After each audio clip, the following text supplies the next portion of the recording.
এক পুলিশ আসামি ধরে তাকে প্রচুর মারধর করলো। এবার জিজ্ঞেস করলো, এই সোরা, জলদি করে বল অস্ত্রের গুদাম কোথায়?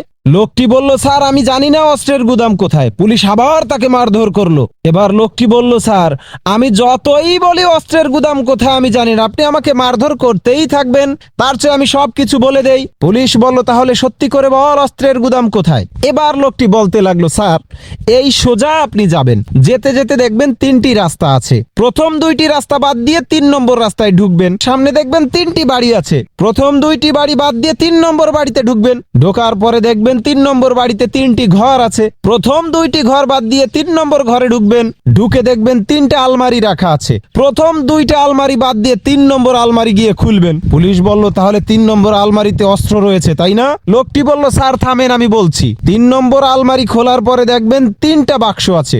প্রথম 2টা বাক্স বাদ দিয়ে 3 নম্বর বাক্সটা খুলবেন। দেখবেন 3টা ছবির অ্যালবাম আছে। প্রথম 2টা ছবির অ্যালবাম বাদ দিয়ে 3 নম্বর ছবির অ্যালবামটা খুলবেন। দেখবেন 3টা ছবি রাখা আছে। প্রথম 2টা ছবি বাদ দিয়ে 3 নম্বর ছবিটা খুলবেন। ওইটা আমার মায়ের ছবি স্যার, আমার মায়ের কসম আমি এই অস্ত্রের গুদাম সম্পর্কে জানি না স্যার।